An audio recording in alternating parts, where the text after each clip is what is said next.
Bien, estamos grabando.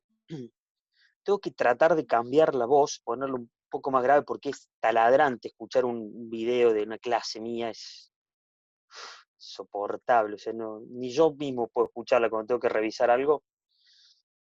Vamos al capítulo 6. Y ya saben, para cuando sean docentes siempre les digo lo mismo. Uno no puede empezar así como así la clase sin hacer una brevísima síntesis introductoria. Cada clase que se avanza en un tema, en el mismo tema, hay que hacerla más breve a la síntesis y para ponernos a tono, ¿no? Yo agradezco que tuvimos este encuentro porque por varios factores, entre ellos porque siempre cuando uno llega a fin de año y nos llega un poco el agua al cuello, todos activamos, ¿sí? Lo cual me parece, no sé si decirlo saludable, pero por lo menos, bueno, funciona. Fin de año, uno empieza a ver, che, cómo estoy con la materia y uno activa. Y además, porque, quizás mucho más importante, la, este tipo de actividades, yo creo que a la mayoría, por lo menos, no sé si a todos nos estimula, ¿no? Yo creo que hay que fomentarlas, lo que hicimos con el Colo el otro día sobre Cuerpo y Occidente. Nos lleva a leer, por mínimo que sea, por más no sea un capítulo de un libro, y nos lleva a producir, a pensar. Entonces, yo después de eso estoy como realizado ya después de eso. No puedo pedirle demasiado, mucho más al curso en la cuestión personal, porque me parece que han hecho trabajos reflexivos muy buenos todos y se han esforzado, ¿no? Y algo han leído, ¿sí? Y está bien que haya sido algo porque estábamos como a contrarreloj. Y espero que lo hayan disfrutado. Después, si quieren, terminamos esto y lo charlamos. Entre los temas que nosotros estuvimos viendo y que yo lo voy a ir cerrando en esta clase, entre esta y la próxima, nosotros estuvimos viendo el cuerpo en Occidente a partir de David Le Breton, y ahí nos menciona cómo en Occidente se da una dualidad, esto ya lo charlamos, entre ser cuerpo y tener cuerpo, ¿no? Está ahí la cuestión posesiva, ¿no? En Occidente predominó esa imagen de tener un cuerpo y no de ser cuerpo, y ahí se genera un principio de individuación, ¿no? Donde el sujeto se puede incluso objetivar a sí mismo, ¿no? Objetivando su cuerpo. Y por eso el cuerpo se torna un objeto de estudio. Entonces, eso nos lleva a pensar que la relevancia que tiene el cuerpo en Occidente, eh, bueno, hay que tomarlo entre comillas. Es relevante, sí, pero ¿por qué? Porque al cuerpo se lo toma como un objeto de estudio, se lo ha objetivado, y ahí hay un montón de cuestiones críticas, ¿no? El ser humano de alguna forma perdió un rasgo esencial de su identidad. Por eso, y de su identidad, digo, también de su comunión, digamos, con el cosmos, con el universo, ¿no? Con lo que nos rodea. Y de alguna forma, uno podría, de ahí, no es el caso ahora para hacerlo, uno podría derivar eh, la angustia de Occidente a partir de, pienso yo reflexivamente, no digo que esté en Le Breton, no podría derivar porque la angustia es también un producto de Occidente, ¿no? Porque el sujeto en el proceso de individuación no solamente se ha separado de los otros, sino también se ha separado de sí mismo. Entonces eso genera obviamente como sociedad un trauma, una cicatriz, ¿no? Para repensar, digamos, la soledad en Occidente. En el capítulo 6, que seleccioné para compartir, pasamos del 1 al 6, Le Breton nos habla del borramiento ritualizado del cuerpo, ¿no? Borramiento ritualizado o integración del cuerpo. Yo hoy seleccioné 2 o 3 cuestiones, los voy a leer ahora brevemente y las voy a comentar un toque. Le Breton comienza este capítulo de la siguiente forma, con el subtítulo El cuerpo presente ausente, y dice: una amplia red de expectativas corporales recíprocas condiciona los intercambios entre los sujetos sociales. En una misma trama social, las sensaciones, las expresiones, la expresión de las emociones, los gestos, las mímicas, las posturas, las normas que rigen las interacciones, las representaciones, etcétera, todas las figuras corporales son compartidas por los sujetos dentro de un estrecho margen de variaciones. Miren, voy a adelantarles acá, para el que no haya leído ese capítulo, de qué va la cuestión, ¿no? Le Breton dice que el borramiento del cuerpo se da de una forma ritualizada, porque en un contexto actual, donde el cuerpo está como en el foco de la cuestión, ¿sí?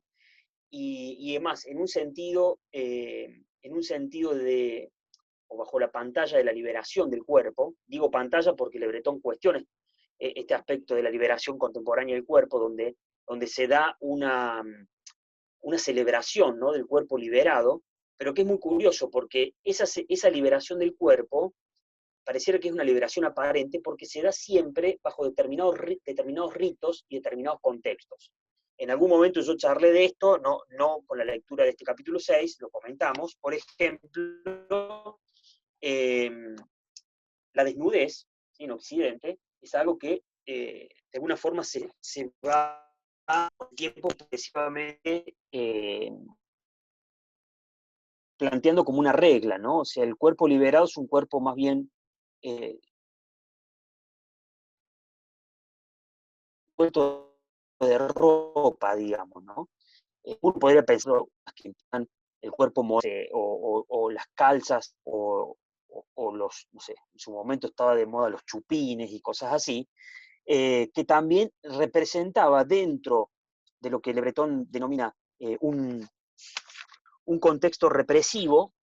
Es muy curioso porque cuando uno piensa entre liberación y represión piensa que son dos términos antagónicos, ¿no? Y en realidad la represión también termina funcionando, por ejemplo, la represión de la ropa, digamos, cuando está de moda utilizar ropa apretada, o determinado calzado, que no es de los más cómodos, digamos, y de alguna forma reprimen al cuerpo, pero porque el contexto liberal nos muestra una publicidad de su liberación, ¿sí? Estar a la moda, ¿sí?, nos muestra de alguna forma al cuerpo, al nuestro cuerpo, como en un primer plano, pero es un primer plano que se funde con el fondo, digamos, del contexto social en el que se da. Por ejemplo, la gente que se viste a la moda, uno ve en las pasarelas y eso es como que hay un primer plano puesto ahí, ¿no?, sobre el cuerpo y sobre esa liberación, pero es muy curioso. Es una liberación que se da en un contexto determinado. Por ejemplo, uno piensa en las playas nudistas y la liberación del cuerpo, poder estar en una playa desnudo, absolutamente desnudo, eh, pareciera que lo es y no. Como que saliendo de ese contexto nadie dice, che, ya vengo, me voy hasta el súper a comprar una botella de agua y salí sin vestirte, o sea, sin ponerte más, no sé, la malla. Y no ocurre eso. ¿Por qué? Porque ahí está por qué Le Breton habla de los ritos de borramiento del cuerpo que no son diferentes al fenómeno de la publicidad y la liberación. Publicidad del cuerpo, liberación del cuerpo y borramiento ritualizado del cuerpo son tres fenómenos que están para Le Breton encadenados, ¿sí?, están vinculados. Dice Le Breton en el párrafo siguiente, estoy acá. Perdón, tendría que poder marcarlo, no importa, estoy acá, en este párrafo. Dice, la proximidad de la experiencia corporal y de los signos que la manifiestan a los otros, el hecho de compartir ritos vinculados con la sociabilidad, son las condiciones que hacen posible la comunicación, la constante transmisión de los sentidos dentro de una sociedad dada. Pero paradójicamente, parecería que en la convivencia que se establece con el cuerpo como espejo del otro, en la familiaridad del sujeto con la simbolización de los propios compromisos corporales durante la vida cotidiana, el cuerpo se borra. Miren, esto que parece, dice, se borra, desaparece del campo de la conciencia, diluido en el cuasi automatismo de los rituales diarios. Esto que parece un poco chino básico, nos está diciendo que en realidad existen ritos de socialización que implican que el cuerpo tome determinadas posturas, que el cuerpo reaccione como espejo del otro, cuando dice que, a ver cómo lo menciona ahí, establecer con el cuerpo como espejo del otro. El cuerpo es un espejo del otro porque de alguna forma el modo en que nosotros nos desenvolvamos en la sociedad en Occidente tiene indefectiblemente un espejo, ¿no?, que es la mirada del otro y las reacciones del otro. Es un espejo, o sea, si uno de golpe sale corriendo y está en medio de una maratón y es un runner, ¿no?, y está saliendo por una de las calles, está todo bien. Ahora, si uno va corriendo, una vez me pasó ver una persona, estábamos dentro de una maratón, pero había una persona corriendo que se ve que se estaba llegando tarde, o no sé, no creo que se haya confundido el camino, iba corriendo por pleno centro, por la calle, y era llamativo verlo ahí, en ese contexto, entre los autos, y era como diciendo, ¿qué hace corriendo acá, en plena calle San Martín, en plena avenida San Martín? Si el recorrido nunca es por acá, o sea, de hecho estamos en un contexto donde hay autos, donde la gente no está en modo runner, era raro. Entonces ahí lo que dice Le Breton es que el cuerpo es el espejo del otro porque el otro nos devuelve, ¿sí?, un contexto, una identidad a la cual uno responde, ¿sí? Por eso Sartre decía que no puedo conocerme tan bien a mí mismo como me conocen los otros. No puedo verme a mí mismo tan bien como me ven los otros. Y eso es cierto, o sea, si uno quiere saber cuáles son los rasgos característicos de uno, es muy probable, y de hecho así ocurre, que siempre son los otros los que nos dicen cómo nos comportamos y cuáles son nuestros tics y nuestros, no sé, movimientos clásicos y característicos, y por eso nadie puede imitarnos tan bien como los otros. Nosotros no podríamos imitarnos a nosotros mismos tan bien como nos imitan los otros, porque el otro tiene eh, un posicionamiento privilegiado ante nosotros, que es el posicionamiento de la distancia. El otro que nos mira desde fuera puede captar la totalidad de nuestros gestos, de nuestros movimientos, y además nos posiciona en un lugar y en un contexto. Eh, por eso acontece, por ejemplo, la vergüenza si uno realiza una acción, una actividad que socialmente rompe con determinadas reglas implícitas, porque son reglas implícitas. Miren, lo traigo a colación porque eh, para que se entienda la idea. Yo no sé cómo se llama, ni dónde viene, ni de nada, pero todos lo hemos visto. Hay una persona acá que está vendiendo siempre, como es, artesanías por el centro, y anda descalzo. Seguramente más de uno lo habrá visto alguna vez, y lo habrá visto Sí, profe. precisamente, ¿sí? Lo habrá Mi visto, vecino, es mi vecino. a esto, mira, porque, Vive acá a media porque cuadra. mira, rompe, rompe con una cuestión protocolar, ¿no? Rompe con reglas y acuerdos sociales mudos, es decir, que están implícitamente asumidos, ¿sí? Y que nadie cuestiona. Es decir, nadie, diría un occidental tipo así clásico, nadie en su sano juicio saldría descalzo a la calle. Y no por una cuestión de salud, de seguridad, sí, porque puedo pisar un vidrio. No, no, no. Porque hay una regla socialmente establecida que todos asumimos implícitamente y ni siquiera la asumimos por dar nuestro consentimiento. O sea, nosotros nacemos bajo ese contexto y bajo esas reglas que de alguna forma nos muestran que si podés salir a correr tranquilamente por la calle, porque podés hacerlo, y más si lo haces por algún circuito, por más que no estemos en tiempo de una maratón, y podés salir, digamos, por la costanera y no pasa nada si salís corriendo por ahí, por más que no estemos en medio de una maratón, y si salís con unas zapatillas deportivas, te venden una imagen de libertad, y uno cree que la está representando, y en realidad se está dando, digamos, en un contexto de ritualización que termina incluso borrándonos, borrando la percepción de ese acto. Entonces, Le Breton lo que plantea ahí, en este último párrafo, es que el cuerpo es el espejo del otro, ¿sí? Porque el otro se ve también en nuestros actos. Por eso, ¿qué significa hacer el ridículo? Hacer el ridículo significa comportarse, por ejemplo, con alguna referencia, como aquella persona que está bailando en el medio de una plaza que se paró y que rompe con ese pacto establecido. Ahora, acá viene lo interesante. Eh, También existe dentro de la liberación del cuerpo una adaptación. Yo les comenté que al final no lo busqué ni lo subí, de ese video de esa persona que parece muy fuera de foco, bailando de la nada, en el medio de un parque donde hay mucha gente haciendo un picnic, ahí juntándose, hasta que se empieza a sumar gente, de a uno, de a dos, de a tres, y llega un momento que eso que era una excepción, no es que deja de ser una excepción, en el contexto global y general lo sigue siendo, pero establece un patrón y no salirse de ese patrón, más no sea circunscripto a ese momento, a ese lugar, a una plaza donde un loco se paró y empezó a bailar, significa que yo reconozco no tal o cual regla, sino que debo seguir una regla y que mi cuerpo, para no quedar en posición de absurdo, debe comportarse de acuerdo, llamémoslo, a la masa, o ese acuerdo más no sea provisorio, que en ese contexto está bien aceptado, ¿sí? se ha instaurado pasajeramente. Bueno, dice Le Breton, voy a saltar algunas partes, me parecen relevantes. Estoy en la página siguiente, en el primer párrafo, dice: en el transcurso de la vida de todos los días, el cuerpo se desvanece, infinitamente presente en tanto soporte inevitable, la carne del ser en el mundo. Esa es una expresión que fijó Martin Heidegger en Ser y Tiempo, la imagen del ser en el mundo. Heidegger lo identifica también como el ser ahí, ¿no? Ha sido muy difícil de traducir esa expresión de Heidegger. Si alguien leyó alguna vez a Heidegger, principalmente Ser y Tiempo, está lleno de guiones. Entonces, Ser en el mundo está con guión no por un error del editorial ahí, de la edición, sino que representa la imagen del ser ahí, ¿no? Del que está ahí presente. Se lo ha traducido como existencia también, pero erróneamente. Pueden saltearlo, no importa.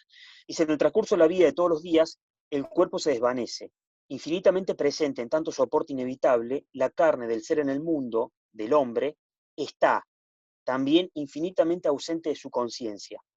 El estado ideal lo alcanza en las sociedades occidentales en las que ocupa el lugar del silencio, de la discreción, del borramiento, incluso del amoteo ritualizado. Y acá menciona un autor, donde no encontraba la cita, que es algo muy cierto a Canhilhem. Dice,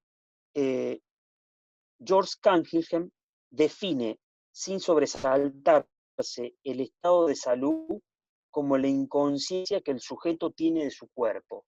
Por eso, dice Le Breton, voy a saltar un par de párrafos, pero se los dejo para que lo lean, que pareciera que el cuerpo está presente, es decir, que se nos torna consciente, solo en situaciones dolorosas, ¿sí? Es como cuando uno tiene la piedra en el zapato. Esto no lo dice... Sí, Dulcinea, adelante. Yo había elegido este capítulo para hacer mi escrito, que justamente también dice que la enfermedad no es, gozar de buena salud no es solamente la ausencia de la enfermedad. Que es cierto, uno piensa que gozar de salud es no estar enfermo, digamos, de tener una dolencia o justamente lo que estaba diciendo.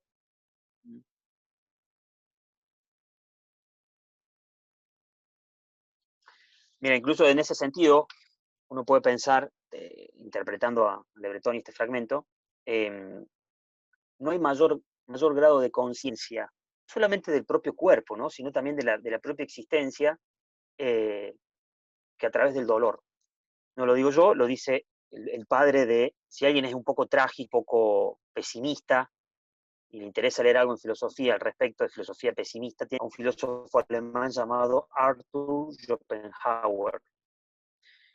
Y hay un libro, en realidad es un capítulo de un libro, pero que pueden leer, lo han cortado por todas partes y te lo venden así separado, que se llama Los dolores del mundo. ¿Sí? Y hay otro librito que se titula El amor, las mujeres y la muerte, donde Schopenhauer dice que el motor del mundo, lo que tracciona al mundo y al ser humano, lo que lo torna consciente de sí mismo, es el sufrimiento. Y lo es, dice, a tal punto que uno podría pensar una cuestión muy, muy concreta. Si a uno le duele la punta del dedo, ¿sí? Porque uno tiene una piedra en el zapato, es muy probable que el mundo, en ese instante de dolor, transcurra por ese punto determinado, en la punta de nuestro dedo, y en el que incluso ni siquiera estamos pensando, comparando, poniendo en el contexto del bienestar general del resto del cuerpo, ¿sí? Entonces es muy curioso cómo, a lo que intenta llegar Schopenhauer, es mostrar el poder que posee el sufrimiento y el dolor, que puede colonizar la totalidad de nuestra existencia, incluso poniéndolo en comparación con el bienestar general del resto del organismo, digamos. Es lo que intenta mostrar, porque no me interesa justamente lo biológico, sino que el sentido de la realidad, el sentido del mundo, se encuentra en el pesimismo, ¿sí? Se encuentra en el pesimismo y en el reconocimiento de la tragedia de haber nacido, básicamente. Es lo que la medicina llama... Sí, Es lo ¿cómo? que la medicina llama somatizar algo, digo. Cuando uno somatiza empieza a decir, ay, me voy a morir, me falta el aire, me siento mal. Eh, y Schopenhauer lo Incluso llevaría un paso más, porque, sí, dale. que en una parte del texto decía que no nos conocemos, no sabemos nuestras partes del cuerpo, en general nadie sabe cómo está conformado hasta que en algún momento duele algo, te pasa algo. Claro. Y ahí recién tomamos conciencia de nuestro cuerpo. Mira, ahí en el libro, el gran libro de Schopenhauer se llama El mundo como voluntad y representación. Y los complementos, que son 2 tomos también tan gigantes como los 2 tomos del mundo como voluntad y representación, se titulan Parergi y Paralipómena. En esos tomos, Schopenhauer dice que el ser humano oscila, es decir, se mueve como un péndulo entre 2 extremos, entre el extremo del aburrimiento y el extremo del tedio, es decir, del sentimiento trágico, digamos, ¿no? De insoportable, ¿no? Del sufrimiento, entre el aburrimiento y el sufrimiento. Y dice Schopenhauer, el hombre es eso, el hombre es ese oscilar como un péndulo entre esos 2 extremos, del aburrimiento extremo de sentir que no pasa nada en nuestras vidas, ¿no? La vida se torna realmente un sinsentido porque uno desearía que ocurra algo en la vida de uno, ¿no? Por otro lado, el extremo de la tragicidad, en donde uno quisiera, dicho en términos comunes, que lo trague la tierra, ¿no? Y como diría Miguel de Unamuno, son los momentos, dice, yo no puedo entender, dice Unamuno, que alguien pretenda ser otra persona que la que es decir, que se disuelva su identidad como yo. Y ante eso, hay un filósofo judío, creo que lituano-francés, llamado Emmanuel Levinas, o Levinas, en un texto que se titula De otro modo de ser o más allá de la esencia, donde dice que en realidad ahí está la esencia del ser humano, el pretender en determinado momento ser cualquier otro, ser un otro, no ser uno mismo, porque a veces la propia existencia se torna una... Si uno quisiera articular ahí Schopenhauer, Unamuno y Levinas, yo creo que tendría la imagen completa de lo que representan los extremos del ser humano, ¿no? Y acá Le Breton nos muestra cómo pareciera que el mayor estado de conciencia de nuestra realidad y de nuestra existencia como seres humanos acontece en los momentos de dolor y sufrimiento. Si no vaya uno, si no se torna absolutamente consciente de lo que representa la vida allí cuando la vida se quiebra, ¿no? En todo sentido, ya sea existencial como desde el punto biologicista de la salud del organismo, ¿no? Cuestión biológica. Eh, por eso ahí dice que la salud es un estado de inconsciencia, en ese sentido, ¿no? Y miren, bueno, está para hacer un taller sobre eso, ¿no? Dice más abajo Le Breton, estoy a la mitad del libro, dice acá, no sé por qué no lo puedo marcar completo, ahí está, dice, la socialización de las manifestaciones corporales se hace bajo los auspicios de la represión. Si nos comparamos con otras sociedades más hospitalarias en cuanto al cuerpo, podemos decir que la sociedad occidental está basada en un borramiento del cuerpo, en una simbolización particular de sus usos que se traduce por el distanciamiento. Miren, voy a hacer un salto para ir avanzando. Yo les pido que lo lean porque ya se los vendía el texto, para quien no lo leyó, al próximo subcapítulo, que se titula Los ritos del borramiento.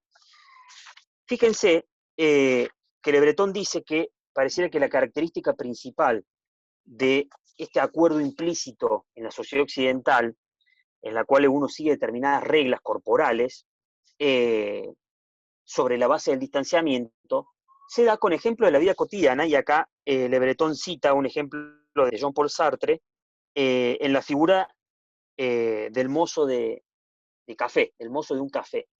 y muestra cómo pareciera que incluso el cuerpo incomoda, ¿sí? Porque hay un esfuerzo denodado por cumplir con un rol social, con su trabajo, pero siempre tomando en detalle, los movimientos corporales. Es decir, el mozo tiene que ser hable, tiene que ofrecer un servicio, tiene que estar a disposición, tiene que generar que el cuerpo del otro, no lo dice acá Sartre, pero se puede inferir, que el cuerpo del otro esté lo más cómodo posible, porque es el cliente, que tenga la menor cantidad de movimientos posibles. Por eso cuando uno va con niños y dice, le alcanzo una sillita, bueno, uno puede decir, ya está la silla, anda a buscártela, pero no. Incluso en restaurantes más de nivel más caro, o sea, que te arrimen la silla, por ejemplo, es algo que a uno le podría parecer hasta incómodo para unos, semejantes atención y servicio, ¿no? Pero incluso también hay todo un protocolo para moverse y para, en el fondo, diría Le Breton, tratar que el cuerpo pase lo más desapercibido posible, que se borre directamente. O sea, si el mozo pudiera, que de hecho es lo que ocurre, generar un automatismo tal que quien está ahí no note su presencia, ¿y saben dónde se da cuenta eso? ¿Dónde se genera esa prueba de fuego? Cuando los comensales continúan el diálogo. Vieron que generalmente cuando uno está charlando y se acerca el mozo, es como que uno, no sé, tiene hasta gestos corporales que trata también de borrar su propio cuerpo. Por ejemplo, no sé, le agradece que le pasó un plato y después el vaso y toca el plato y lo acomoda. Es como diciendo, no puedo seguir el diálogo, no puedo seguir la charla. Y no tiene que ver tanto porque hay alguien ahí que está escuchando la charla, sino porque el cuerpo del otro es un espejo de mí mismo también, ¿no? De que el cuerpo a mí me incomoda, ¿sí?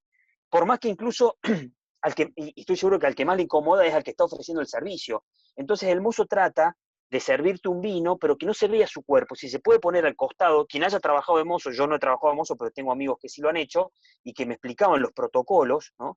Para tratar de que la persona... ¿Cómo? ¿Perdón? ¿Eloy Decía, me así habla? como dice usted, ¿Es así? usted de esa forma. ¿Vos has ¿Me trabajado? escucha bien? ¿Has trabajado de mozo, ¿cómo se llama? ¿De Sí, sí, camarero? yo trabajo de eso. Bueno, ¿no es así, Trabajo de Eluen, eso. de que no tratás como que el cuerpo se torne lo más automático posible? Y si pudiera ser una mera función, o sea, que te reconozcan como un autómata, mucho mejor.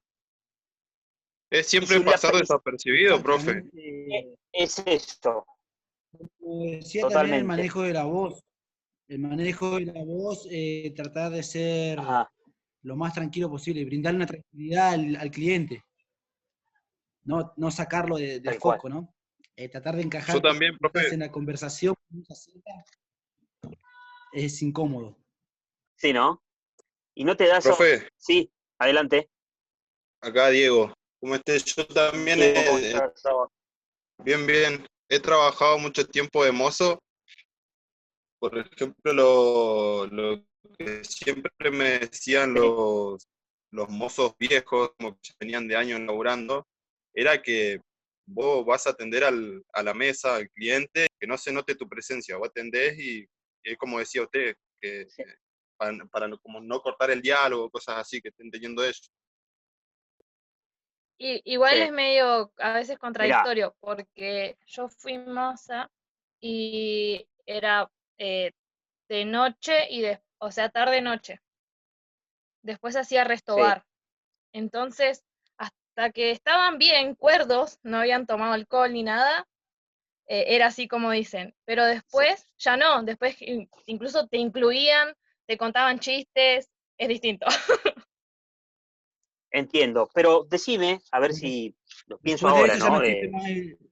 Después de eso se borra la ritualización.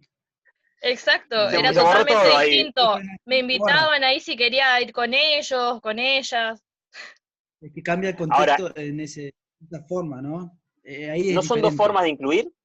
¿No hay dos formas de inclusión ahí que tienen el mismo fin, que es un borramiento ritualizado del cuerpo? Porque suponete que vos te quedás parada y te dicen, sentate con nosotros, tomate un trago, tomate una copa, y vos te quedás ahí parada diciendo, no, gracias, ¿te sirvo un poco más o me puedo retirar? Y esa incomodidad, eh, que es como bajo otras formas, ¿no? Porque es todo lo opuesto a lo que ocurriría, no sé, en una cena formal, con los comensales ahí, vos tratando de emitir la menor molestia, entre comillas, ¿no? Tener la menor intervención posible. Lo estoy pensando ahora, ¿no? Yo creo que también está la función de borrar al cuerpo cuando pasado un par de copas y cuando el contexto es otro, ya no es de comensales, sino en un contexto más relajado, la idea es siempre la misma, que no se note que estás ahí, pero incorporarte a tomar algo, como alguien más, diciendo, mate, da, no importa que estés en tu horario laboral, también es una forma de decir, me incomodaría que estés parada frente a mí y que se haga notar tu cuerpo ahí, ¿sí? En un caso se hace notar porque toma voz, si viene un mozo y te dice, una moza y te habla y te diciendo, che, vine a comer acá y a hablar con mi familia, o sea, no con vos que me atendés todo bien, la buena onda, pero no, o sea, servime y andate. Que tiene la misma función de borramiento que el que te quiere incluir diciendo, che, me incomoda si te quedas parada ahí y no emitís una palabra, y esperando que, no sé, que descorches el vino que te pedimos mientras nosotros nos reímos. Lo pienso ahora, ¿no? Yo De creo hecho, que profe, más Occidente adelante, tiene varias formas de eso. Sí,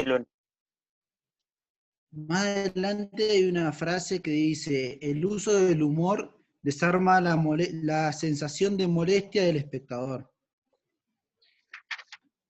Entonces hay como que también el hecho de esto, digamos, de la risa y como decía ahí el contexto Angie, del alcohol, borraba todo eso. ese.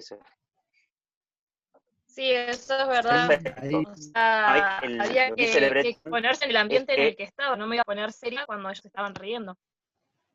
claro. Bueno, ahí la risa, que me parece genial lo que dice Le Breton al respecto, genera contextos, ¿sí? En realidad pone a uno a tono con un contexto, ¿no? Porque no es lo mismo en un contexto de broma decir determinadas cosas que en otro donde estamos hablando seriamente. Por ejemplo, no es lo mismo hacer una broma. Miren, voy a comentarles algo para que vean a qué me refiero, ¿no? No es lo mismo estar en un contexto de una cena con médicos y con, no sé, y hacer una articulación, un